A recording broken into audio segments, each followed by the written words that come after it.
नमस्कार साथियों, all India medical students association United से राष्ट्रीय अध्यक्ष भरत बेनीवाल और साथ ही राष्ट्रीय रोजगार संघ के संरक्षक के रूप में आप सभी के सामने लाइव कार्यक्रम में हाजिर हूं और सभी साथियों से इतना ही कहना चाहूंगा कि ज्यादा से ज्यादा साथी लोग जुड़े। सबसे पहले आप सभी को मेरा क्रांतिकारी सलाम, नमस्कार। साथियों, मैं आप सभी से कहना चाहता हूं कि ज्यादा से ज्यादा वीडियो को शेयर जरूर करें ताकि इंफॉर्मेशन पहुंच सके। काफी दिनों से मैं लाइव आया हूं, आपको पता है, क्योंकि हर 10 दिन में 15 दिन में लाइव आता हूं मैं ज्यादा से ज्यादा। क्यों, जो वीडियोज होते हैं वो आपसे शेयर कर दिए जाते हैं, छोटी मोटी चीज जो भी जानकारी होती है उसको लेके। तो साथियों, ज्यादा से ज्यादा आप लोग वीडियो को शेयर करें और आप सभी को इतना ही कहना चाहूंगा कि जितनी भी भर्तियां हैं जिनमें हम लोग जितनी मेहनत कर रहे हैं, भागदौड़ कर रहे हैं, और आप लोग उस भागदौड़ का नतीजा भी देख रहे हैं। जो आंदोलन हमारे चल रहे हैं, हमारा क्रांति मार्च चल रहा है, उसका नतीजा भी आप लोगों के सामने है। साथ ही रोज प्रदर्शन हो, चाहे बड़ी बड़ी रैलियां हो, और आपको सभी को पता है, ज्यादा बताने की आवश्यकता नहीं है, आपके भाई का खौफ अधिकारियों में और मंत्रियों में किस तरह का है, मुख्यमंत्री तक कैसा है, वो आप सभी को पता है। तो हमें बार बार ये छुटपुट 40-50 लोगों के प्रदर्शन की आवश्यकता रहती नहीं है वैसे, पर छोटे मोटे दबाव के लिए जरूर करते हैं। और जिस दिन करते हैं धमाका होता है हमारा, और ऐसा धमाका होता है जो सभी को पता है कि कैसा होता है। सबने देखे हैं, पहले राजस्थान के इतिहास की सबसे बड़ी यूथ रैली हो, सबसे बड़ी 25-30 हजार युवाओं की रैली हो, 2018 को ले लो, पिछली सरकार के खिलाफ ले लो, चाहे मंत्रियों की पिटाई हुई हो या कई मामले हुए हो, काफी कुछ हुआ है और मंत्रियों को पता भी है कि हम किस तरह के मिजाज के व्यक्ति हैं। साथियों, मैं आपसे इतना ही कहना चाहता हूं कि भी जो एसओजी में मैंने जितने मुकदमे दर्ज कराए, राजस्थान में एकमात्र आपके भाई ने मुकदमे दर्ज कराए, पैरामेडिकल भर्ती वाला और रीट वाला, तीन मुकदमे दर्ज है। तीनों मुकदमे मेरे नाम से दर्ज है, जो मैंने दर्ज कराए हैं मेरे नाम से। मैंने एफआईआर करवाई, कोर्ट से जाके करवाई, क्योंकि एसओजी में मुकदमा दर्ज कराना आपको पता है सिर्फ जांच में डाल देते हैं और बेवकूफ बना के कर देते हैं इधर उधर। तो उसमें एक बार स्वास्थ्य विभाग के अधिकारी भी लपेटे में आए, कभी अधीनस्थ बोर्ड भी आया, तो कभी सभी विभागों से संबंधित चाहे शिक्षा विभाग के अधिकारी भी आए हों। लेकिन आप सभी को पता है, इन्हीं चीजों की बदौलत आज सभी अधिकारी हो चाहे मंत्री हो, सभी लोग खौफ खाते हैं, क्योंकि झूठी फूफा नहीं करते। झूठी फूफा करने वालों में से नहीं है। सभी को पता है कि इलाज बिठाना हम लोग जानते हैं, रियल धरातल पे जो काम करता है उनको पता है कि इस जगह से इतने ठोकेगा। जो भी अधिकारी है सबको पता है कि ये छोटे मोटे बाहर छोटी मोटी आंदोलन छोटे मोटे करके चला जाएगा, वो वाला इंसान नहीं है। आंदोलन 1.5 साल किसानों ने भी किए थे, सभी को पता है। बेचारे बहुत समय तक बैठे रहे थे, लेकिन जब फैसला करना था मोदी जी को, उस हिसाब से ही लिया उन्होंने अंत में फैसला 1.5 साल बाद। और साथियों, अभी आपने देखे होंगे सीएचए वाले साथी हैं, उन्होंने भी खूब आंदोलन किए, उनके कोई दिक्कत नहीं, हम लोग साथी हैं, कोई वो नहीं है। लेकिन उनके साथ भी अभी देखिए किस तरह से सरकार ने ज्यादा सुनवाई नहीं की।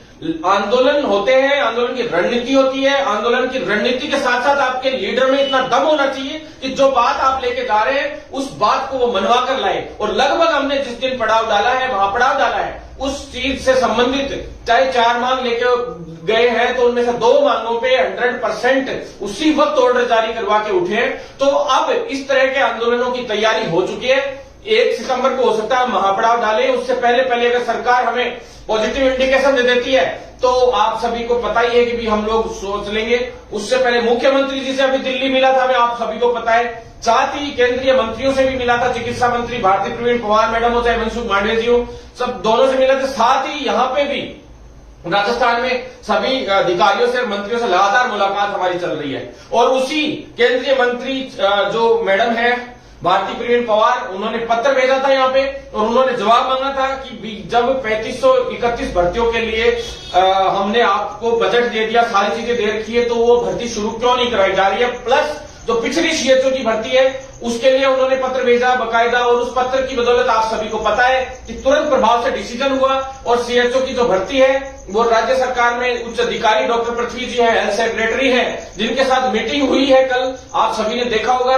और इस तरह की मीटिंग जिसमें पैरामेडिकल का भी जो हाईएस्ट लेवल के इंसान है, जैसे रजिस्ट्रार साहब है पैरामेडिकल काउंसिल के, या जो उच्च सर्वा अधिकारी हैं, सभी को वहां बुलाया गया। एनएचएम के भी सारे अधिकारियों को बुला रखा था और आपके भाई का भी वहां पे मौजूद था और बीच में बैठा था, आप सभी ने देखा होगा मीटिंग में। साथियों, सभी का था जितनी डिमांड थी चिकित्सा एवं स्वास्थ्य की भी उसमें डिमांड थी सारी की सारी, चाहे वो रेडियोग्राफर, लैब टेक्नीशियन की भर्ती से संबंधित हो, सीएचओ की भर्ती से संबंधित हो, एएनएम की भर्ती हो, नर्सिंग ऑफिसर की हो, सभी की, एमओ की भर्ती का भी लगभग हमने डिसीजन करवा लिया था साथियों। तो मैं सारी भर्तियों के लिए आपको अभी पूरा बता देता हूं। सबसे पहले मैं सीएचओ की, साथियों की जो सीएचओ फेडरेशन है हमारी यूनियन, उससे संबंधित आपको कल एक वीडियो डालूंगा, उसके हिसाब से अकेला यूनियन के लिए एक वीडियो डालूंगा साथियों। वो वीडियो आप अलग से देख लेना, यूनियन का जो काम है उसके संबंधित पहली बार कोई वीडियो आएगा।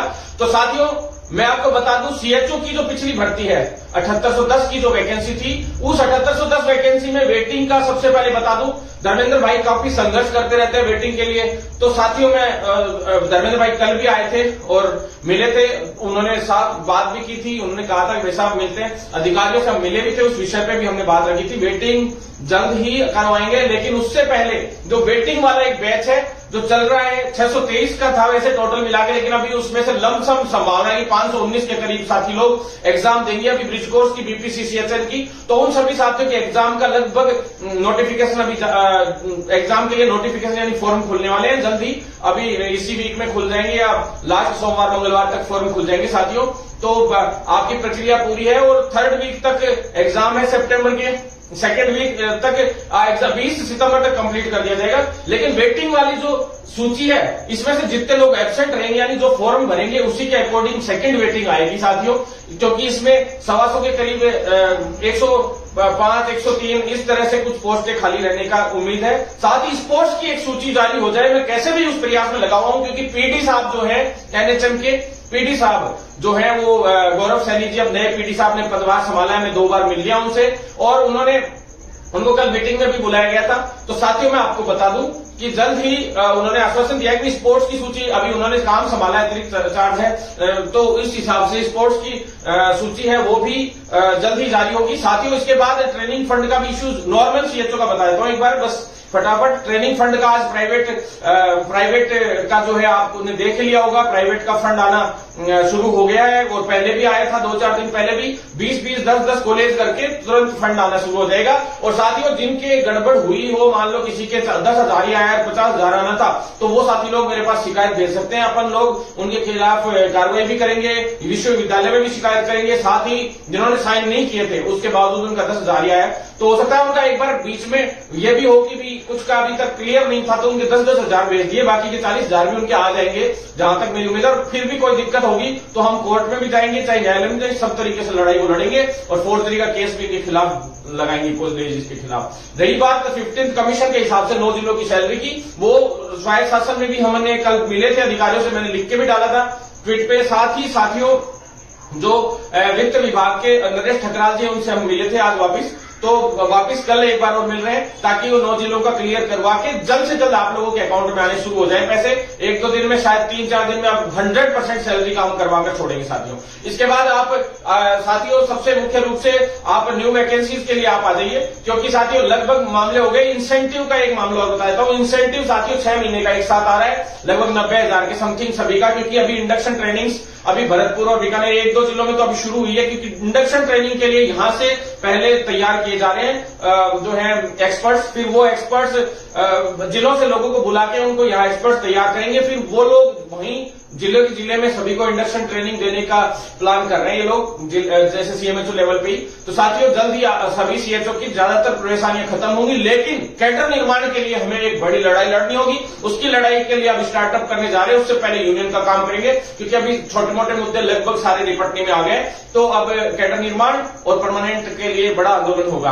तो साथियों आप लोग साथ बनाए रखें, बड़े स्तर पर हम लोग आंदोलन करेंगे। अब नई वैकेंसीज के लिए हम लोग बात करेंगे साथियों। राजस्थान के चिकित्सा विभाग के लिए सबसे पहले हमारी तरफ से इतनी बड़ी मेहनत जो चल रही थी, 4-5 महीने हो गए साथियों, कम्युनिटी हेल्थ ऑफिसर की जो भर्ती थी उसको काफी समय से कॉन्ट्रेक्चुअल रूल 2022 सर्विस रूल्स जो बन गए थे उससे भी अप्रूवल लेनी पड़ गई थी, जिसकी वजह से कम्युनिटी हेल्थ ऑफिसर की भर्ती बीच में एक बार वहां अप्रूवल के लिए गई तो 1.5-2 महीने लग गए। एनएचएम एमडी चेंज हुए, कई एमडी चेंज हुए, अभी एमडी का पद भी खाली है, पीडी का भी पद खाली था 1-1.5 महीने से।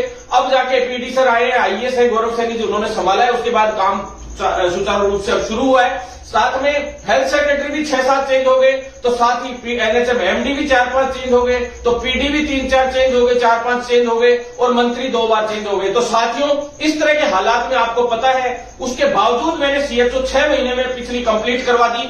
जो भर्तियां थी चिकित्सा विभाग की, केवल 6 महीने में सारी भर्तियां हमने निपटाई। रेडियोग्राफर और लैब टेक्नीशियन भी लगभग हमने निपटा दी थी, लेकिन अंतिम जो चयन सूची थी सारी जारी हुई। ज्वाइनिंग भी जल्दी करवा ली थी 7-8 महीने में, लेकिन कुछ एक जो वंचित रह गए थे साथी, उनको भी मैं खुशखबरी जल्दी दूंगा। उनके लिए बहुत अच्छे उच्च स्तर पे काम चल रहा है। वहां पे विभाग में भी, अधीनस्थ बोर्ड में भी बात हो गई है वंचित वाले साथियों के लिए, और अधीनस्थ बोर्ड से लेटर भी भिजवाया था। एक 3/3/2022 का एक लेटर है, उसका अभी तक जवाब और देना है इनको।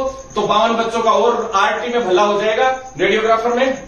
साथ ही एक लेटर और था, रिमाइंडर लेटर, जिसकी जितनी पोस्टें खाली पड़ी हैं उन सभी की सूचना भिजवानी थी, तो वो अभी तक भेजी नहीं है विभाग ने, लेकिन जल्द ही आरटी और एलटी की सूचना वो भिजवा दी जाएगी। 5-6 दिन से उसी काम में लग रहे हैं हम लोग। और जो खाली पद होंगे लैब टेक्नीशियन और रेडियोग्राफर के वंचित वाले साथियों, उनको जल्द ही उसके अंदर बड़ा लाभ मिलेगा साथियों। और रेडियोग्राफर और लैब टेक्नीशियन की नई वैकेंसी के बारे में मैं अभी बताऊंगा। उससे पहले एक बार एमओ की वैकेंसी के बारे में आपको बता दूं। मेडिकल ऑफिसर की जो नई वैकेंसी है, वो कल आखिरी फाइनल बैठक है साथियों।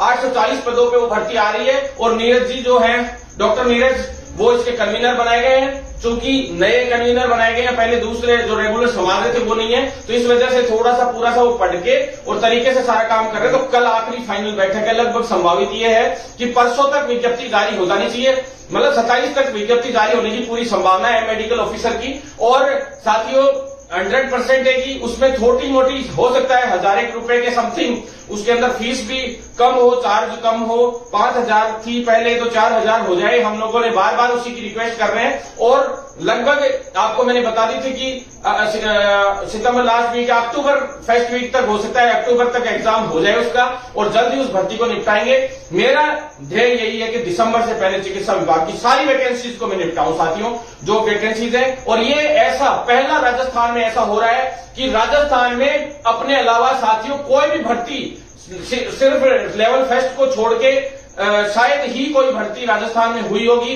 कि जिसकी दूसरी पारी शुरू हो गई हो। सीएचओ का ब्रिज कोर्स करवा के उसकी वेटिंग भी निकलवा ली, और सेकंड वेटिंग निकलने जा रही है। रेडियोग्राफर की हमने 2-2 सूचियां निकलवा ली, लैब टेक्नीशियन की 2-2 सूचियां निकलवा ली, तीसरी निकलने जा रही है। और जो नई भर्ती है वो आने जा रही है रेडियोग्राफर लैब टेक्नीशियन की। साथियों, ये अपन लोगों की मजबूती है, अपन लोगों की मेहनत है, सच्चे दिल से जो लड़ रहे हैं इसलिए। और कुछ लोग फर्जी लोग हैं, कभी भी इनमें इंटरफेयर करने लग जाते हैं। वो लोग तब कहां चले जाते हैं, जब रिक्त पड़े पदों की जब हम सृजन करवाते हैं, फिर उनके लिए फाइल चलवाते हैं डीओपी के अंदर, फिर वित्त में भागते हैं, डीओपी में भागते हैं, और फिर वहां से क्लियर करवा के पदों को सृजित करवा के सारा काम हम करवा के लेके आते हैं। विज्ञप्ति जारी करवाने के लिए लोग कहने लग जाते हैं विज्ञप्ति जारी कराओ, विज्ञप्ति जारी। भैया, विज्ञप्ति तब जारी होती है जब 1 साल लग जाता है पूरी भर्ती को पूरा करवाने में, जबकि पिछला बैकलॉग हमने पिछली भर्ती का करवाया था। नई वैकेंसी जो आ रही है रेडियोग्राफर लैब टेक्नीशियन की, उसके अंदर पद भी हम लोग बढ़वा रहे हैं। आपको पता है, कोशिश है कि पूरे, कोशिश नहीं है, 100% में 1050 से 1100 पद तो आरटी की करवाऊंगा, और 100% 1350 से 1400 पद के करीब कैसे भी, चाहे विज्ञप्ति कितने पे भी जारी हो, 800 और 900 पदों पे जारी हो, कोई बड़ी बात नहीं है। लेकिन ये मैंने आपको किया था वादा, पद बढ़वाऊंगा तो बढ़वाऊंगा साथियों। आप लोग चिंता ना करें। साथ ही इसके अंदर जो फाइनल ईयर की जो कई स्टूडेंट्स फोन करते रहते, तो ये लिखित परीक्षा से भर्ती कराने का मैंने फैसला किया था, और लिखित से ही हो रही है। हमारी ही बात मानी जा रही है। फर्जी बेरोजगार नेताओं ने तो ये कहा था मेरिट से हो जाएगा, ये हो जाएगा, लेकिन उनकी आज तक कोई बात, जब सारे काम हो जाते हैं उसके बाद वो कहते हैं श्रेय लेने के लिए आ जाते हैं हर बार। इसी चीज की वजह से खटकी हमारे बात। और आज ये हालत है कि मैं उन फर्जी बेरोजगार नेता लोगों की मैं पोल खोल के छोड़ूंगा साथियों। जल्द से जल्द हर एक भर्ती में हम बताएंगे, अब लोगों को इंफॉर्मेशन देंगे कि ये भर्ती इतने तारीख को ये विज्ञप्ति जारी होगी, इतने तारीख तक इस महीने में ये होगा वो होगा, क्योंकि इनको विज्ञप्तियों की तारीख पता चल जाती है, महीना पता चल जाता है, और ये 10 दिन पहले फर्जी तरीके से प्रदर्शन करके दिखा देते हैं और फिर श्रेय लेने का काम करते हैं। तो साथियों, वो दुकानें अब बंद करेंगे। उन दुकानों को बंद करने के लिए भारत बेनीवाल दूसरी भर्तियों के अंदर क्लियर तरीके से सिर्फ इंफॉर्मेशन और सब तरीके से मैं डालना शुरू हुआ हूं। साथियों, सरकार 4 साल हो गई, 4 साल में एक भी भर्ती राजस्थान में चिकित्सा विभाग के अलावा आप बताइए कौन सी भर्ती पूरी हुई है? अगर हुई भी है तो आधी प्रोसेस तक पहुंची है या नियुक्ति नहीं मिली है, और लगभग भर्तियां रद्द भी हो रही है। जैसे रीट जैसी भर्ती रद्द हो गई, कभी वो सीबीआई जांच की मांग करते हैं, कभी पद बढ़ाने की मांग कर देते हैं। एक ही भर्ती में 5-5 तरीके की मांगे कर देते हैं, फिर जो मांग पूरी हो जाती है उसमें कह देते हैं हमने ये करा दिया, हमने वो करा दिया। तो साथियों ऐसा सिस्टम नहीं है। भरत बेनीवाल फिक्स चीज पे चलता है और अपनी बात के लिए जाना जाता है। चुटपुट ट्वीट करने में थोड़ा विलंबता हो जाती है कि भाई 10 तारीख को रिजल्ट आएगा, वो 20 को आ जाए, 15 को आ जाए, या कोई नाम लिखने में मिस्टेक हो जाए, उसको इशू नहीं बनाना चाहिए। क्योंकि कई बार हो जाता है कोई किसी का नाम मिसप्रिंट हो जाए, कुछ और, सबसे होती है गलतियां त्रुटियां छोटी मोटी, वो कोई बड़ी चीज नहीं होती है, उनको इशू बनाने से कोई मतलब भी नहीं है। साथियों मैं बता दूं, सीएचओ के लिए दिसंबर से पहले हमने तय किया था कि किसी भी हाल में परीक्षा कराओगे तो ही हम वो भर्ती संबंधित एजेंसी को देने देंगे। क्योंकि इसलिए देने देंगे कि 5 से 6 महीने का तो ब्रिज कोर्स होता है सीएचओ के अंदर, फिर 5 से 6 महीने का अगर ब्रिज कोर्स होता है, दिसंबर से पहले डॉक्यूमेंट वेरिफिकेशन तक का काम कंप्लीट करके अंतिम चयन सूची दिसंबर जनवरी तक जारी हो, तब ही उन साथियों को ज्वाइनिंग मिलेगी इस सरकार में। अन्यथा आचार संहिता लग जाएगी अगले जुलाई अगस्त सितंबर तक। तो अगस्त सितंबर से पहले हमें हर हाल में सीएचओ की भर्ती को ब्रिज कोर्स करवा के कंप्लीट करना है और उसमें नियुक्ति दिलवानी है। इसलिए हम लोग जल्दबाजी कर रहे हैं साथियों, सबसे बड़ी बात। दूसरी बात मैं आपको बता दूं साथियों, सीएचओ के अंदर जो पदों की संख्या रहेगी वो मैं बता देता हूं। 3071 तो है नॉन टीएसपी, और टीएसपी एरिया है जो 470, यानी कि टोटल मिला के 3541 पद होने की संभावना है। यानी 3531 थे, अब 3541 की लगभग संभावित है। और इसमें आगे चल के हम 1800 वाली फाइल जो दिल्ली से अभी क्लियर करवा के लाए हैं, जिसकी जो ये भर्ती है इसमें तेजी आई है केंद्रीय मंत्री जो भर्ती प्रवीण पवार की वजह से, जहां मिले थे अभी उसकी वजह से, और स्पीडली काम होने शुरू हुए। सीएचओ की गाइडलाइन भी उसी वजह से जारी हुई थी केंद्र से, हमने इनको ढंग से जो नोटिस दिलवाया था उसी का नतीजा, और उसी का नतीजा है कि सीएचओ की अब भर्ती होने जा रही है साथियों। तो साथियों मैं आपको बता दूं, सभी साथियों तक इस वीडियो को जरूर पहुंचाएं, क्योंकि ये संघर्ष है, इसको अब और मजबूती से हमें आगे बढ़ाना होगा, जल्द से जल्द इस भर्ती को पूरा करवाना होगा।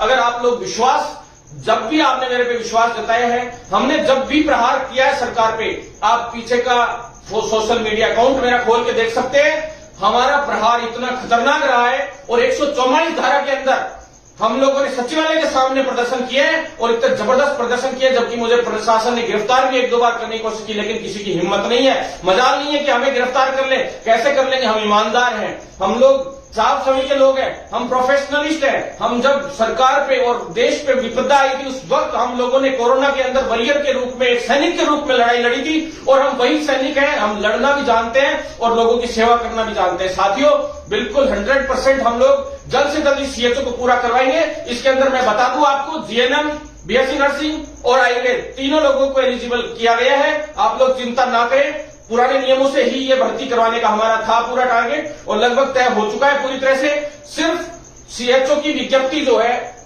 विज्ञप्ति का जो अब जारी होनी है, उसके लिए ड्राफ्ट तैयार हो रहा है। आज मैं फिर से मिला था सीएचओ की विज्ञप्ति के लिए, सुन लीजिए आप लोग कान खोल के, ड्राफ्ट तैयार हो चुका है, हो रहा है सभी साथियों। और जैसे ही ड्राफ्ट तैयार होगा, बस अप्रूवल लेके तुरंत प्रभाव से अनुमोदन होके और तुरंत प्रभाव से वो विज्ञप्ति जारी हो जाएगी। तो यानी 6-7 दिन का समय हमने दिया इनको, 31 अगस्त तक का। और साथियों इससे ऊपर नीचे होता है तो ये 1 सितंबर हमारा है, आप सभी को पता है। तो तैयार रहें आंदोलन के लिए।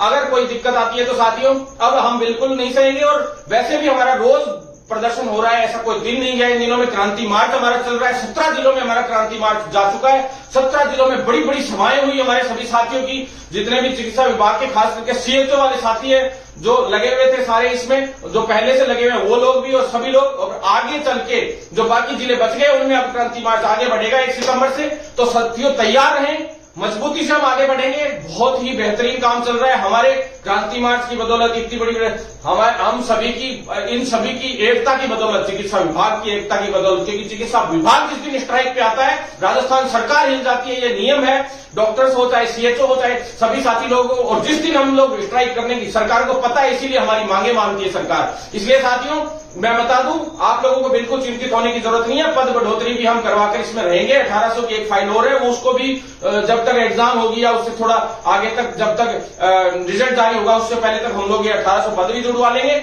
और इन जो पिछली भर्तियां उनकी सेकंड वेटिंग निकलने के बाद जो बैकलॉग बचेगा, उस बैकलॉग को भी उसमें जुड़वा लेंगे। तो टोटल मिलाकर 5500 के करीब पद सीएचओ के होने की पूरी संभावना है। साथियों इसके बाद आप आ जाइए असिस्टेंट रेडियोग्राफर और लैब टेक्नीशियन की जो भर्ती थी, उस भर्ती और एएनएम तीनों का मैंने आज से 1 महीने पहले आपको बता दिया था कि एजेंसी राइसेम के लिए बताया था। आप सभी को पता है कि राइसेम को देना चल रहा है। अब कई लोगों को तो ये भी नहीं पता कि मैंने एक दिन टीसीएस लिख के डाल दिया कि भाई टीसीएस करवाएगी, तो उन लोगों ने भी 1 घंटे बाद ट्वीट कर दिया टीसीएस हम दोपहर में मिले थे, टीसीएस करवाएगी। कल भी कह रहे हैं, बोले कल मैंने डाल दिया, हमारी मीटिंग हुई, बड़ी बैठक हुई, उसमें निर्णय हुए, बकायदा मेरी फोटो है, सब बैठक हो रही है उसके अंदर। तो उनको पता नहीं था कि बैठक हो रही है क्या। तो अब अचानक से रात को ट्वीट करते हैं फर्जी बात बेरोजगार नेता लोग कि हम भी दिन में मिल के आए थे। अरे भैया तुम मिल लेते हो ना, तो उसके 2 मिनट के अंदर तो ट्वीट डाल देते हो, तुम्हें इन्फॉर्मेशन मिल जाती है। तो कल तो पता नहीं कैसे भूल गए या पहले पता नहीं कैसे भूल गए। तो काम तो हम करते हैं। बाकी प्रताप सिंह दुत्तड़ जी सर थे वहां पे, उस दिन बाहर खड़े थे बच्चे, सर उधर से निकल रहे थे, उनको घेर लिया। अब उनको पूछ रहे हैं सीएचओ की भर्ती के लिए। अरे भैया उनको पता कहां से होगा, सीएचओ से उनका कोई लेना देना ही नहीं है। साथियों, प्रताप सिंह दुत्तड़ जी सर ने तो रेडियोग्राफर और लैब टेक्नीशियन और सारी भर्तियां अभी दे दी हैं, क्योंकि 31 जुलाई को उनका रिटायरमेंट था और उन्होंने अपने पास से चार्ज लौटा दिया था। पहले रिटायरमेंट का पूरा चांस था, लेकिन वो पहले ही रिटायरमेंट लेना चाह रहे थे समय से पहले ही। अभी 6 महीने का एक्सटेंशन नहीं, सॉरी 6 महीने बाद था उनका रिटायरमेंट, तो लेकिन अब वो पहले ही लेना चाह रहे थे 6 महीने पहले ही, लेकिन उन्होंने रिटायरमेंट नहीं लिया। तो इस वजह से वो अभी डीपीसी का और थोड़े कोर्ट केसेस, ये 2 काम स्पेशली देख रहे हैं। बाकी भर्तियों का काम अब दुत्तड़ जी नहीं देख रहे हैं, छोटे मोटे गाइडेंस जरूर वो देते हैं। तो साथियों, बेवजह की बातों में मत आया करो। जो बाहर कई बच्चों को कह दिया कि सुरेश नवल जी से, अरे भैया सुरेश नवल जी सर से नहीं मिले थे, वो दुत्तड़ जी सर से मिले थे, प्रताप सिंह दुत्तड़ जी से,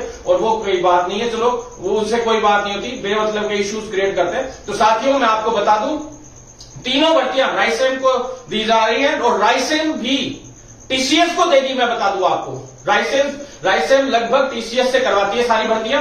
आपको बता दूं, टीसीएस ही आएगी और टीसीएस की फुल फॉर्म भी उनको नहीं पता होगी, टाटा कंसल्टेंसी सर्विसेज। साथियों, जो है टाटा ही करवाएगी, जहां तक है पूरा संभावना यही है। और साथियों, मैं आपको बता दूं, पहले भी इसने कई बड़ी भर्तियां करवाई है, केंद्र की हो चाहे राज्य की हो। और साथियों, कल की मीटिंग का मैंने बता दिया। और सबसे बड़ी बात अब मैं बता दूं सिलेबस की। कई लोग कह रहे थे सिलेबस, साथियों 5 महीने पहले मैंने वीडियो में डाला था कि सिलेबस लगभग वही चीजें रहती है, सभी भर्तियां चिकित्सा विभाग की है। उसके अंदर 80% तो जो है उससे रिलेटेड आता है, जो आप पढ़ रहे हो, चाहे पैरामेडिकल फील्ड का है, चाहे नर्सिंग का है, चाहे एएनएम से रिलेटेड हो। एएनएम की बहनों को भी मैं बता देना चाहता हूं, 80% तो आपके उसमें से आएगा, जो आपका जो पूरा आपने पढ़ा है, जो डिप्लोमा किया या डिग्री किया है, उसी के दौरान जो पढ़ाई की आपने, यानी जो योग्यता है उससे रिलेटेड, जो डिग्री या डिप्लोमा है उससे रिलेटेड, यानी जो संवर्ग से आप हो। बाकी का 20% के अंदर जीके भी आ गई, छोटे मोटे 2-1 क्वेश्चन, 2-3 क्वेश्चन मैथ के आ गए, 2-3 इंग्लिश के भी आ गए, रीजनिंग के भी आ गए 2-3, और बाकी 10 नंबर का जीके आ गया। इस तरह से मिक्सअप होके 20 नंबर का 20% जो है इस तरह से आता है। तो साथियों, आप लोग बेमतलब की बातों में कई लोग गुमराह हो जाते हैं। अब कई लोगों को ये हो रहा है कि लिखित से मैंने कितनी बार कहा था, आज से 3 महीने पहले भर्ती की विज्ञप्ति जारी हो जाती, 5 महीने पहले सिलेबस बन रहा था, लेकिन उस सिलेबस के लिए रजिस्ट्रार साहब को कल मीटिंग में बुलाया। साथियों, रजिस्ट्रार साहब से कहा गया है आरपीएमसी बनाएगी अभी सिलेबस पूरा का पूरा।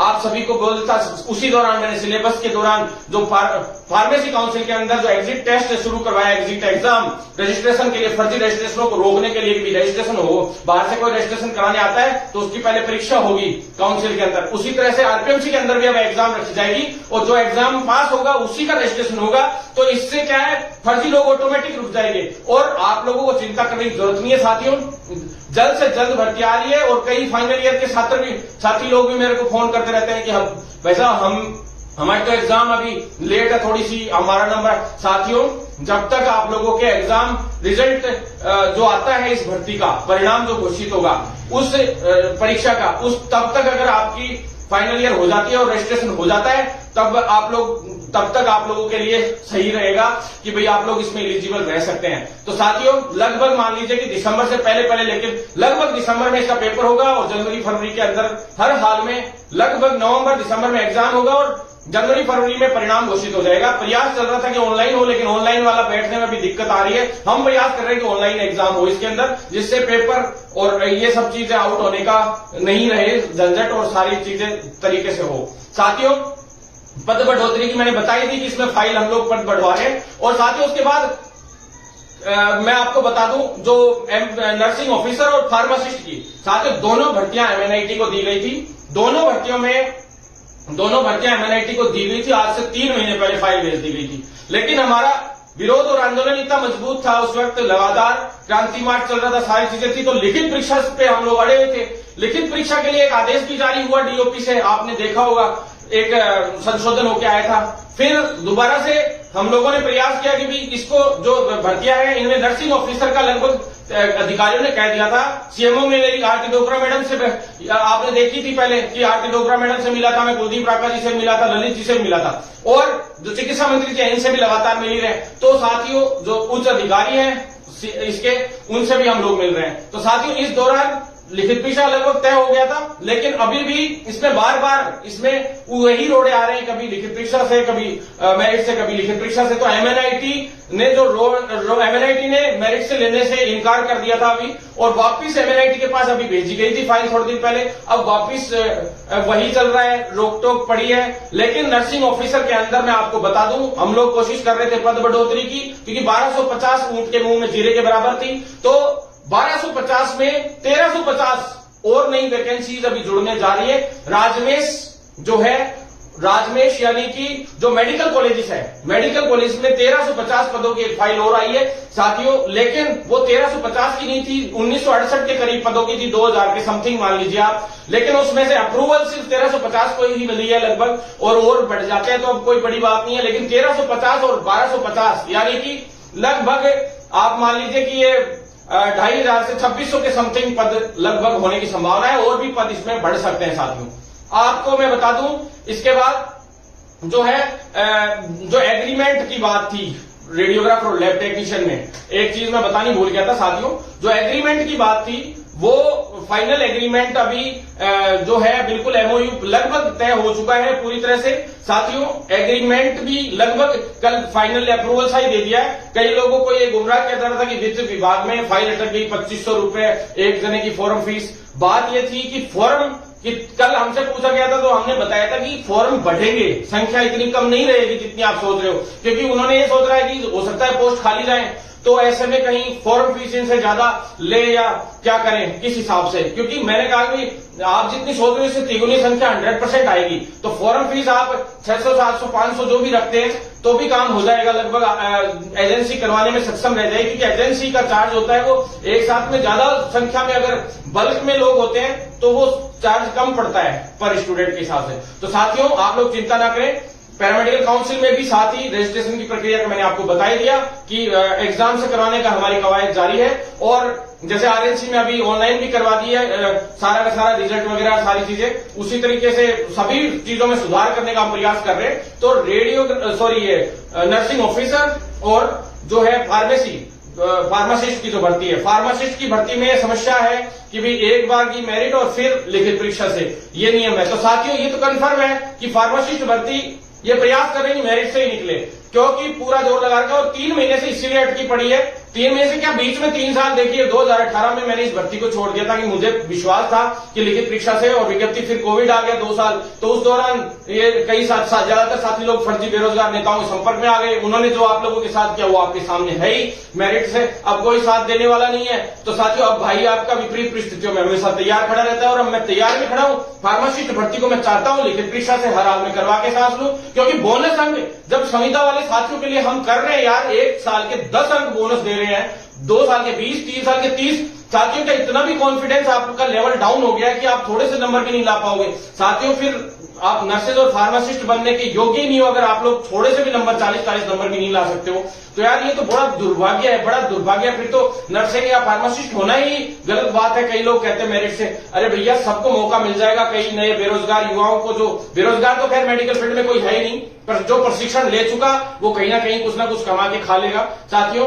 तो प्रोफेशनलिस्ट है सारे, तो आराम से कर सकते हो आप लोग साथियों। इसके अलावा इन भर्तियों के बारे में मैंने आपको बता दिया, ज्यादा इससे ज्यादा बताने की कोई जरूरत भी नहीं है। एएनएम में अभी तक पदों की बढ़ने की अभी संभावना कम लग रही है, थोड़ी सी कोशिश कर रहे हैं कि एक फाइल और चले, और वो भी लगभग 1600-1700 की फाइल है। प्रयास कर रहे हैं कि 2000 पद और बढ़ जाए, तो कर लेंगे लास्ट तक जाते जाते। रेडियोग्राफर और आईटी की मैंने बताई थी पद बढ़ाने की। अब आ जाइए साथियों, जितने कैडर 11 कैडर हम बनवाने जा रहे हैं। लगभग पहले 8 थे। सबसे पहले हमने इस फाइल को चलवाया था जब 3 कैडर थे, फिर 5 हुए, फिर 8 हुए, फिर 11। जो भी लोग थे सब अपने अपने कैडर को लेके आ गए साथियों, और कहने लग गए कि हमारे भी कैडर बनवाइए, हमारे भी कैडर बनवाइए। जैसे जैसे हम लोगों ने इसमें जुड़वाते गए, क्योंकि कैडर बनवाने के लिए आप अपने सीनियर से पूछना, चप्पल जूते घसीटने पड़ते हैं साथियों।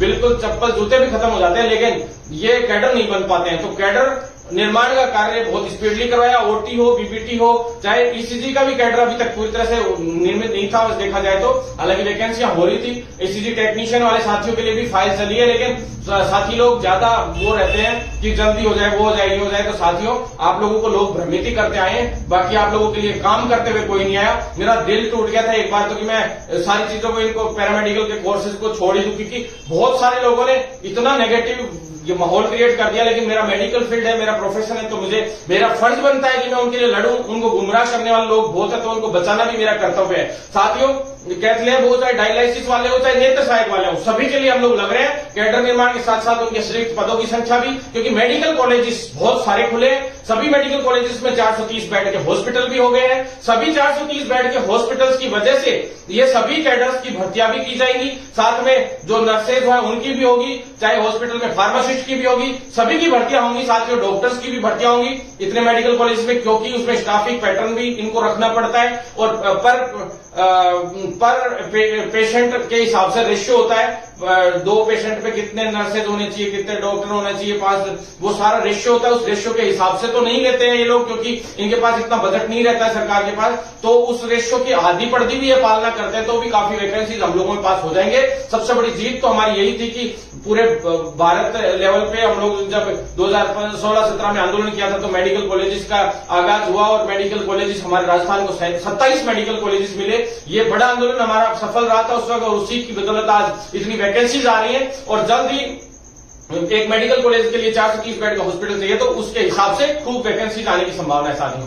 अब मैं आपको बता दूं साथियों, इसके अलावा जो काफी साथी लोग हैं नर्सिंग ट्यूटर के लिए फोन करते थे, तो नर्सिंग कॉलेजेस भी खुल रही हैं, तो उनके अंदर एक बार के लिए टेम्परेरी बेस कैसे न कैसे करके काम चलाने के हिसाब से जो है डेप्यूटेशन पे टीचर्स ले रहे हैं, बाकी नर्सिंग ट्यूटर्स ले रहे हैं, प्रोफेसर, असिस्टेंट प्रोफेसर और प्रिंसिपल, वाइस प्रिंसिपल ले रहे हैं। इतनी देर में वो फाइल क्लियर हो जाएगी, तो उसमें से 50% जो है डीपीसी पे जाएगी और 50% स्थायी। वैसे तो 3 हिस्सों में बांटी जा रही है, क्योंकि डीपीसी में पहले भी बहुत ज्यादा दे दी गई थी, तो डीपीसी होती आई है आज तक नर्सिंग ट्यूटर और इन पदों पे। लेकिन आज तक क्या है, नए पदों की भर्ती 11 साल से नहीं हुई थी, 12 साल से। तो जल्द ही हम इस भर्ती को लेकर आ रहे हैं, और ये बड़ी जीत हमारी होगी। इसके अंदर वैभव कलेरिया जी से भी हम लगातार संपर्क में, चिकित्सा शिक्षा और चिकित्सा स्वास्थ्य 2 विभागों को अलग करके। साथियों, अब मैं आपको बता दूं कि नर्सिंग ट्यूटर की भर्तियां जल्दी लेके आ रहे हैं, तो साथ बनाए रखें, जिससे हम लोग इसको आगे से जो प्रोफेशनलिस्ट हैं, जो चाहते हैं कि हाँ जल्द से जल्द आगे बढ़े और जल्द से जल्द भर्तियां आए, तो उसके लिए मैं कहना चाहता हूं साथ बनाए रखें। जितने भी टीचर्स हैं कॉलेजेस में, वो सभी साथ दें। प्रयोगशाला सहायक की भर्ती के बारे में बता दूं साथियों, कोर्ट केसेस जो है उनके निपटने के बाद ही इनका समाधान होगा। तो एक सूची और जारी होनी है, तो दोनों की मिलाकर साथ एक सूची आने की संभावना है। वैसे कोर्ट केसेस में कुछ ज्यादा है नहीं, जो भी चीजें हैं उनको प्रॉफिट देना है नहीं देना है वो एक बार लगभग तय हो गया। और 22 तारीख को भी सुनवाई थी, और साथ ही साथियों अभी भी एक और शायद तारीख मिली है, छोटी तारीख मिली है, लेकिन जल्दी संभावित है कि शायद मेरे हिसाब से 5 से 10 तारीख के बीच में, लगभग सितंबर के बीच में, मतलब 1 से 10 सितंबर के बीच में भी संभावित है कि एक सूची और जारी हो जल्द से जल्द, और सभी साथियों का जो वंचित रह गए उन सभी का भी नंबर आए। क्योंकि जो पहले वाली सूची है उसमें से काफी लोगों ने ज्वाइन नहीं किया है, तो वो भी एक सूची आएगी उसमें से निकल के, और साथ में जो आगे के जो काफी साथी लोग हैं जिनको कोर्ट से लाभ मिलेगा या दूसरी कुछ चीजें रह गई थी, वो सारी चीजें जोड़ जाड़ के पूरा निकाल के एक साथ में सूची निकालने की हमारा प्रयास है साथियों। इसके बाद आपको मैं बता दूं कुछ एनएचएम की वैकेंसीज 3500 जो मेडिकल की वैकेंसीज थी चिकित्सा विभाग की, जो सीएचओ की थी, उसके अलावा 9000 टोटल वैकेंसीज बताई दी गई थी कि भी एनएचएम के अंदर, लेकिन उसमें से 3500 वैकेंसी 40,000 पे स्केल वाले सीएचओ की थी। बाकी जो थी, चाहे सेकंड ग्रेड स्टाफ नर्स की हो, पैरामेडिकल स्टाफ की हो, फार्मासिस्ट की हो, आयुर्वेद वाले हो, साथी लोगों की हो, इन लोगों की हो, कंप्यूटर ऑपरेटर की हो, मैनेजमेंट कोटे की हो, मैनेजमेंट जो संभालने वाले कर्मचारियों की हो, तो साथियों ऐसे सभी साथियों के लिए जो भर्ती बची हुई थी वो आरयूएचएस ने मना कर दिया है। है, उसकी फाइल रिटर्न कर दी है विभाग को, तो अब विभाग उसको शिफू से करवाने जा रहा है, लगभग तय हो गया है। तो साथियों जल्द ही शिफू उनके लिए उनकी और एक 600 के करीब वैकेंसीज हो रहे हैं मैनेजमेंट की और इन सब की मिला के, वो सारी एक साथ करवाने का कार्यक्रम चल रहा है। तो शिफू करवाएगा जहां तक है उसकी उम्मीद है, लेकिन उसमें सैलरी बहुत कम है, पे स्केल बहुत कम है, जैसे नर्सेज की 7900 रुपए और वो भी संविदा पे। तो मैं इसका विरोध करता हूं और विरोध भी किया है हमने, और साथ में हमने कल मीटिंग में भी ये डिमांड रखी है कि उसमें कम से कम न्यूनतम पे स्केल के हिसाब से, जैसे राजमेश में हमने करवाया था, राजमेश के अंडर में जितने भी मेडिकल कॉलेज है इनमें नर्सेज की भर्तियां आ रही है, तो नर्सेज की, फार्मासिस्ट की, पैरामेडिकल वाले जितने भी साथी हैं उनके लिए वैकेंसीज आ रही है, एमओ की आ रही है, तो वो सारी कॉन्ट्रैक्ट पे आ रही है आने को। तो लेकिन सारी की सारी वैकेंसीज में हमने 26,500 न्यूनतम सैलरी का रखा था और वो पूरी पालना भी हो रही है। 100% आगे जो सैलरी मिलेगी इन लोगों को मेडिकल कॉलेजेस में, वो हमारा सफल भी हुआ है साथियों, मामला जो मुहिम थी हमारी जो उसके अंदर। लेकिन एनएचएम के अंदर भी इसी प्रकार से सैलरी मिलनी चाहिए और प्राइवेट सेक्टर में भी समान कार्य समान वेतन के अनुसार सैलरियां मिलनी चाहिए साथियों। इसलिए हम लोग लगातार कोशिश कर रहे हैं कि बहुत ही जल्द इस मामले में सफलता हासिल करें और हमारे इस प्रोफेशन को बदलने का काम करें साथियों। आजकल मैं प्रोफेशन के अलावा दूसरी भर्तियों के लिए भी काफी ट्वीट्स डाल रहा हूं, काफी रेगुलर उन लोगों के लिए भी काफी रेगुलर एक्सरसाइजेस हम लोग कर रहे हैं साथियों, क्योंकि वो भी हमारे साथी हैं, भाई हैं, बहन है, मामा के बच्चे हो, काका ताऊ के बच्चे हो, सभी लोग फोन करते रहते हैं कि भाई साहब आप चिकित्सा विभाग को इतना कुछ कर रहे हो, हमारी भर्तियों में तो सब अटकी पड़ी हैं, कोई करवाता ही नहीं है कुछ। तो साथियों हम लोग उसके लिए भी प्रयासरत रहते हैं। तो मैं आपको बता दूं साथियों, तो सबसे पहले तो कंप्यूटर अनुदेशक का बता ही दूं, सबसे पहले तो टेक्निकल हेल्पर वाले साथियों के लिए मैं बता देता हूं कि साथियों 27 की मैंने एग्जाम की बोली थी, 27 को ही डेट फिक्स मिली है और जो तय हुआ है एग्जाम का वो आपने देख ही लिया होगा। उच्च अधिकारियों के साथ बैठ के हमारी जो भी बात है 27 पे ठप्पा लगा, तो 27 को ही ठप्पा लगा। और साथियों इसी तरह से जो आपको बेस्ट विशेष है मेरे लिए, सभी लोगों को best of luck for the exam. और आप लोगों की 27 तारीख को एग्जाम है, शायद परमिशन लेटर या तो डाउनलोड होने लग गए होंगे, नहीं तो कल सुबह तक डाउनलोड होने लग जाएंगे। हमने परमिशन लेटर एग्जाम से 1-2 दिन पहले के लिए ही बोला था ताकि कोई धांधली नहीं हो, क्योंकि लोगों को एग्जाम सेंटर पहले पता चल जाता है तो वो कोशिश करते हैं कि कई जगह पे सेटिंग बिठाई जाए या कुछ और बिठाया जाए। तो साथियों बिल्कुल चिंतित ना हो, कोशिश करेंगे कि इसमें किसी भी तरह से अगर आपको कोई नेगेटिविटी लगे एग्जाम में कि कोई धांधली करने का प्रयास कर रहा है या कुछ और, तो आप तुरंत हमें भी शिकायत भेजें। एसओजी का भी केस और एसीपी और एसओजी के ऑनलाइन नंबर आप लोगों के सामने पड़े हैं, ऑनलाइन आप लोग तुरंत उस पर शिकायत कर सकते हैं साथियों। इसके अलावा कंप्यूटर अनुदेशक भर्ती की बात थी अभी, तो कंप्यूटर अनुदेशक भर्ती के लिए जो ट्वीट डाले और जो बातें रखी हमने, बेफिजूल की राजनीति नहीं की साथियों। आपको मैं एक बड़ा खुलासा करूंगा कंप्यूटर अनुदेशक के मामले में वक्त आने पे, लेकिन अभी मैं आपको बता देता हूं क्योंकि एक बहुत बड़ी राजनीति हुई थी कंप्यूटर अनुदेशक भर्ती में। पहले स्थायी ही भर्ती आनी चाहिए थी। राजस्थान की सबसे पहली खबर जो कंप्यूटर अनुदेशक के लिए लगी थी पत्रिका में, वो मेरा स्टेटमेंट लगा था, बड़ी खबर लगी थी और डोटासरा जी का स्टेटमेंट लगा था और स्थायी भर्ती होनी थी 100%। लेकिन इसको कैसे संविदा पे जलन के मारे कुछ लोगों ने फिर संविदा पे करवाया गया। अब वो सरकार में ही बैठे कुछ लोगों ने कि डोटासरा जी से चलते हो या किसी से भी चलते हो, आपस में इनकी जो भी राजनीति थी, फिर उसको वापस स्थायी भर्ती के रूप में किया गया, पूरा खेल किया गया इसको कर करा के। फिर साथियों इस भर्ती के अंदर जो है मैंने जो भी ट्वीट डाले, जो भी बातें की, मैं वेणुगोपाल जी से मिला, तारिक अनवर जी से मिला और मुकुल वासनिक जी से मिला, दिल्ली 3 महासचिवों से मिला, तभी लगभग तय हो गया था कि स्थायी भर्ती होगी। लेकिन उसके बाद साथी लोग थे, संघर्ष कर रहे थे, दीपेश भाई वगैरह सभी साथी लोग संघर्ष कर रहे थे। उन सभी साथियों ने अच्छा संघर्ष किया, दिल्ली तक गए, फिर दिल्ली से वो वहां गए, लखनऊ गए। तो साथियों जो साथी लोग थे जो वहां पे जाके सारा कुछ कर रहे थे, उन सभी साथियों की बदौलत हुआ।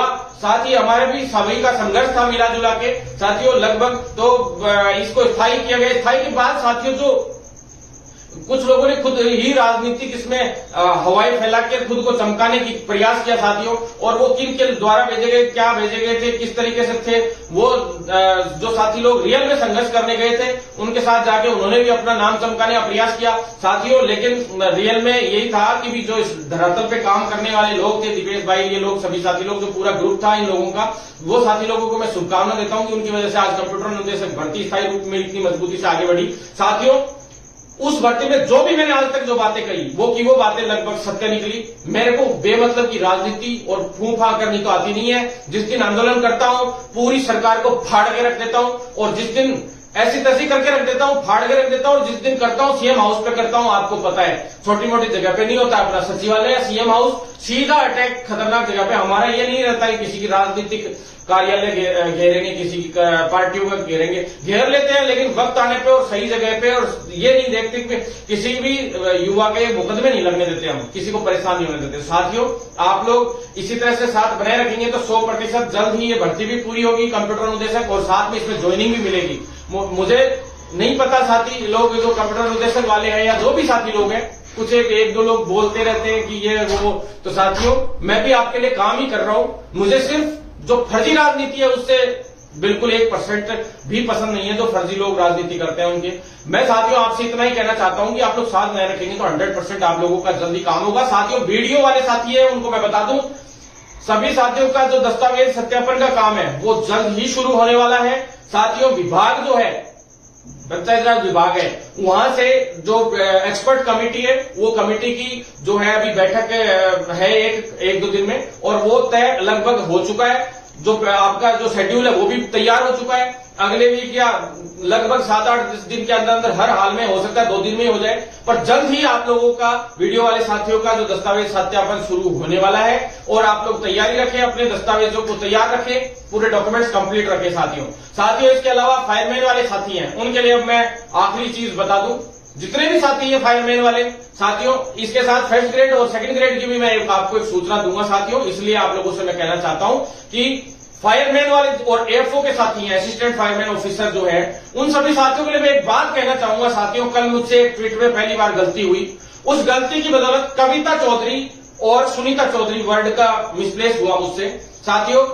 गलती से वो लिखा गया, क्या है, लिखते टाइम कविता टाइप हुआ और सुनीता उसमें लिखा हुआ आ गया, तो उसी में कुछ लोगों ने बवाल बना दिया, राजनीति कर ली। अरे भैया, मेरे झुंझुनू के साथी थे, अभिषेक वगैरह, ये लोग जो साथी लोग थे, सिद्धार्थ था झुंझुनू, जो सारे साथी लोग मिले थे मुझसे, उन सभी साथियों ने मुझे ये कहा था कि भाई साहब आप कैसे भी करके हमारी भर्ती में जो है फिजिकल और जो प्रैक्टिकल का काम शुरू करवाइए, बहुत विलंब हो रहा है। तो काफी पीड़ित थे वो साथी लोग, उन्होंने मुझे कहा, मैंने कहा झुंझुनू से जाते ही सबसे पहले तुम्हारी डिमांड रखने का प्रयास करूंगा साथी। आप लोगों ने जब बोला है तो वो मेरे रिश्तेदारी में भी थे साथी, तो मैंने कहा चलो ठीक है मैं प्रयास करूंगा। साथियों, मैं आया, मैंने बातें रख दी, 3 दिन का गैप हुआ है झुंझुनू के बाद, 4 दिन का जो भी है, आते ही मैंने शुरू किया काम। लेकिन साथियों मुझे नहीं पता था कि कुछ राजनीतिक लोगों को इतनी ज्यादा चिढ़ लगती है कि ये भर्तियों में ये क्यों दे रहा है इन्फॉर्मेशन। आज देखो कितनी लग रही है कि भाई ये क्यों दे रहा है इन्फॉर्मेशन, ये क्यों। अरे भैया तुम अपना काम करो ना, नहीं तो इलाज भी हमें ढंग से करना आता है। बहुत अच्छा इलाज करता हूं मैं, बहुत शानदार वाला इलाज करता हूं, मैं ऑनलाइन और करता हूं लाइव करके। तो आप कई मंत्रियों से पूछ लेना, पिछली सरकार वालों से पूछ लेना, खूब हुए थे। उन्हीं के क्षेत्रों में गाड़ियां भी फूट जाती है, पता नहीं क्या क्या हो जाता है। लेकिन थोड़ा हिसाब से आप लोग थोड़ा ध्यान रखिए, हिसाब से रहिए, फायदे में रहेंगे। जब मेरे भर्तियों में आप लोग इंटरफेयर कर रहे हो बेवजह का, तो हम ये नहीं करेंगे इंटरफेयर, हम लोग तो इन्फॉर्मेशन और सही सूचना देने का प्रयास करेंगे, जिससे क्या है लोग भ्रमित नहीं हो। हर बार यही होता है कि विज्ञप्ति जारी होनी होती है, 2 दिन पहले पता लगा लेते हैं और 5 दिन पहले पता लगा लेते हैं, 2 दिन पहले प्रदर्शन कर देते हैं और कह देते हैं हमने करवा दी। तो वो चीज मुझे सामने लानी है हर एक की। अब हर चीज की इन्फॉर्मेशन हम लोग प्रयास करेंगे कि जल्द से जल्द आप लोगों तक पहुंचाए। सिर्फ इन्फॉर्मेशन इसलिए आप लोगों तक पहुंचाई जाती है क्योंकि फिर कोर्ट केसेस वो लोग उठाते हैं और कोर्ट केसेस से पता नहीं क्या क्या करते हैं साथियों। तो मैं आपको बता दूं, जो इन चीजों की फर्जी राजनीतियों में नहीं पड़ता, ईमानदार आदमी हम लोग आर पार की लड़ाई लड़ते हैं और सरकार के खिलाफ इसीलिए एसओजी में मुकदमे दर्ज कराने की हिम्मत रखते हैं। आज तक एक मुकदमा लोगों ने थाने में करा दिया होगा, एप्लीकेशन दे दी होगी, जांच के लिए लिख दिया होगा, इससे ज्यादा कुछ नहीं हुआ। जो मुकदमे दर्ज हुए एसओजी में भरत बेनीवाल के नाम से ऑनलाइन पोस्ट किए हुए हैं, आप लोग देख लीजिएगा खोल के। अभी भी हम लोग जाते हैं, हमारी पड़ती है सुनवाइयां एसओजी के लिए, हम लोग जाते हैं, कई बार हमें बुलाया जाता है। और साथियों जो मुकदमे दर्ज है, चाहे रीट का हो चाहे पैरामेडिकल भर्ती का हो, जो मुकदमे हैं वो कोर्ट से जाकर हमने मुकदमे दर्ज कराए थे, तब जाके फर्जी बाहर हुए थे, फर्जी पकड़े गए थे, जो भर्तियों में खुलासे हुए थे। साथियों सच्ची लड़ाई लड़ते हैं, फर्जीवाड़े के खिलाफ कानून के लिए भी मुख्यमंत्री से स्पेशल मिले थे, तरीके से मिले थे और सारी चीज हमने स्पेशल पॉइंट टू पॉइंट रखी थी क्योंकि हमें लीगल नॉलेज भी है, हम मेडिकल तो है ही, साथ में ऊपर से लॉ भी अब एंड पे आ गई है, लॉ भी हमने कर लिए और हर तरीके से नॉलेज रखते हैं। इसी वजह से सारी चीजें हमारी सफल रहती है। साथियों मैं बता दूं आपको, फायरमैन और सारे साथी लोग, उन सभी साथियों ने मुझे कहा था, मैं चला गया और जाके मैंने सारी इंफॉर्मेशन डाल दी और वही चीज आज आंदोलन के बाद सामने आई आप लोगों की, आपने देख ली होगी वो की वो बातें आई हैं सामने। जो बात मैंने कल कही थी वो ही आ गई। अगर भाई सभी साथी लोग आए, अब बच्चों को परेशान मैं नहीं करना चाहता बेवजह में। मेरा आदत ही नहीं है कि मैं किसी युवा को ऐसे परेशान करूं, बुलाऊं, खुद का डेमो सेट करूं। साथियों, मैं सिर्फ इन चीजों के खिलाफ हूं। आप युवाओं का काम करिए ना। सरकार के खिलाफ आप मुफ्ती अभियान चला रहे हो तो सरकार आपकी सुनवाई कहां करेगी? इस तरीके से नहीं करती। आप अपना दम दिखाइए ना। आप राजनीति मत कीजिए, आप अपना दम दिखाइए, अपने दम दिखाइए। और सरकार हम मूंछों पे ताव दे के मंत्रियों और अधिकारियों के सामने बैठते हैं और हमारे काम होते हैं। हम जानते हैं कैसे काम करवाए जाते हैं, क्योंकि सार्वजनिक और साफ सुथरी काम है, कोई डिस्प्यूट काम थोड़ा ना करते हैं। तो साथियों, जो फायरमैन वाले साथियों को बताया था कि फिजिकल के लिए जो एक्सपर्ट कमेटी वगैरह है वो तैयार पूरी हो रही है। उसमें टीचर्स भी जो है प्रैक्टिकल वाले टीचर्स वगैरह वो सारे लिए जा रहे हैं, ग्राउंड तय हो रहे हैं। और जो कितनी जगह पे कैसे कैसे क्या करवाना है वो सारी मैंने आपको वीडियो के माध्यम से भी बता दी थी। वो वीडियो कल दोपहर का था, जबकि ट्वीट मेरा रात का था साथियों।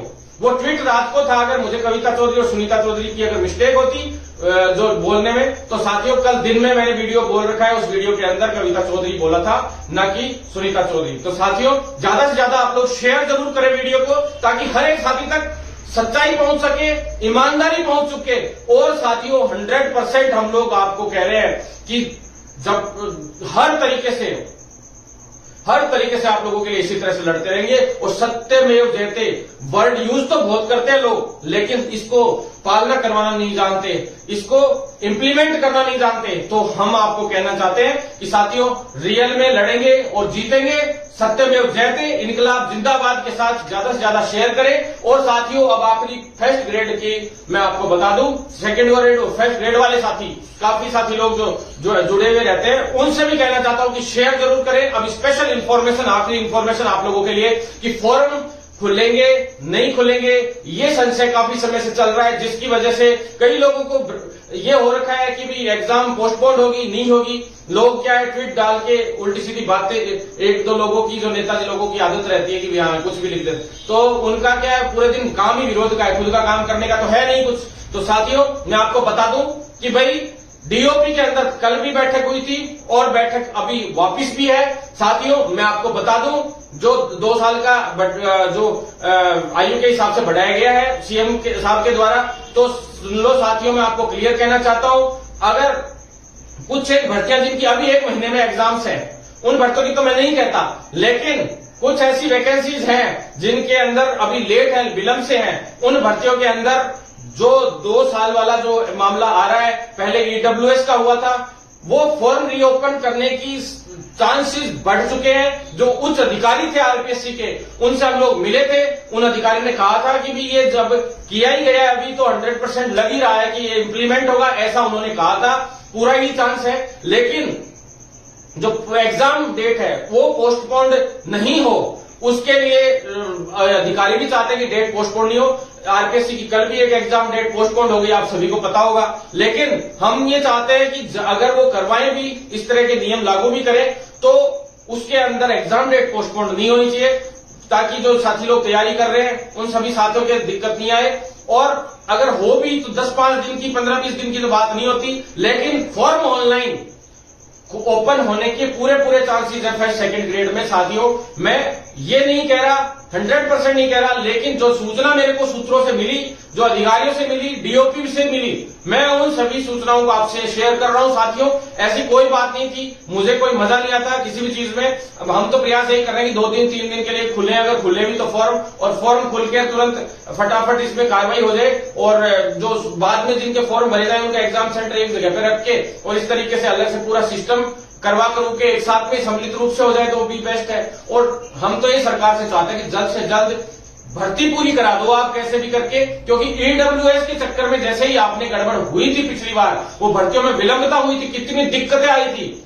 उन तरह की दिक्कतें नहीं आनी चाहिए। क्योंकि अगर सरकार की मंशा है भर्तियां कराने की, तो ये 2 साल वाला जो रूल था ये बहुत पहले लाना चाहिए था, जबकि ये काफी समय से डिमांड चल रही थी, कोविड की वजह से भी प्रॉब्लम्स थी। तो साथियों, हमने सरकार से इतनी बात कही थी, अधिकारियों से भी यही बात की थी, कहीं सरकार इन भर्तियों को अटकाना तो नहीं चाह रही, इस तरह की बातें कई बार दिमाग में आती हैं। लेकिन साथियों, जिस तरह के हालात भर्तियों को लेकर चल रहे हैं, जितनी भर्तियां हर तरीके से घोषणाएं तो खूब हो रही है और भर्तियां प्रोसेस में भी खूब सारी है, लेकिन पूरी एक भी अभी तक नहीं हुई है। जहां भी है कभी किसी चीज में अटक जाती है, कोई किसी चीज में अटक जाती है। तो साथियों, साथ बनाए रखेंगे तो 100% इसी तरह से आप लोगों के लिए लड़ते रहेंगे। और साथियों, राजनीति से दूर होके इन सब चीजों को, इन भर्तियों को, मैं एक आध बेरोजगार नेता उनसे विनती करना चाहता हूं कि हो जाने दो भाई इनको भर्तियों को जल्द से जल्द, और कैसे भी करके इन बेरोजगार युवाओं को 4 साल से एक भी भर्ती नहीं मिली है। वैसे देखा जाए तो सारी भर्तियां अटकी पड़ी है चिकित्सा विभाग के अलावा, और कोई एक आध भर्ती हुई है लेवल फर्स्ट को छोड़ के, कोई भर्ती नहीं हुई है, सारी भर्तियां हैं। तो आप लोगों से निवेदन करना चाहता हूं कि साथियों, अपनी पढ़ाई पे ध्यान दिया करो। ऑटोमेटिक अब भर्तियां हो रही हैं, कोई दिक्कत आने वाली दिक्कत लग नहीं रही। हर भर्ती को फुल स्पीड से, चाहे अधीनस्थ बोर्ड हो चाहे आरपीएससी हो, सभी कोशिश कर रहे हैं कि जल्द से जल्द भर्तियां हो। हम अधिकारियों से मिलते हैं, मंत्रियों से मिलते हैं, और जिस दिन जिस भर्ती में दिक्कत आएगी इतना जबरदस्त विरोध करेंगे, फाड़ के रख देंगे सरकार को, ये मेरी गारंटी है। तांडव मचाना किसको कहते हैं, ये भरत बेनीवाल के पहले की वीडियोस निकाल के देख लेना, और राजस्थान सरकार से पूछ लेना, पुलिस प्रशासन से पूछ लेना, और उच्च अधिकारियों से पूछ लेना कि तांडव मचाना किसको कहते हैं। राजस्थान सरकार कान खोल के सुन ले, जल्द से जल्द इन भर्तियों को स्पीडली पूरा करवाए, सारी चीजों को कंप्लीट करवाए, जिससे क्या है रोजगार मिल सके। और साथियों, इन चीजों को पूरी तरह से हम लोग साबित करके दिखाएंगे कि जल्द से जल्द ये भर्तियां पूरी कैसे होती हैं। धन्यवाद साथियों, इनकलाब जिंदाबाद, सत्यमेव जयते। साथियों, ज्यादा से ज्यादा वीडियो को शेयर करना ताकि इन्फॉर्मेशन सारी पहुंच सके। लंबा लाइव रहा, लेकिन अगली बार से क्या है, भर्तियों के छोटे वीडियो डाल दिया करेंगे ताकि आप लोगों तक पहुंच सके। धन्यवाद साथियों।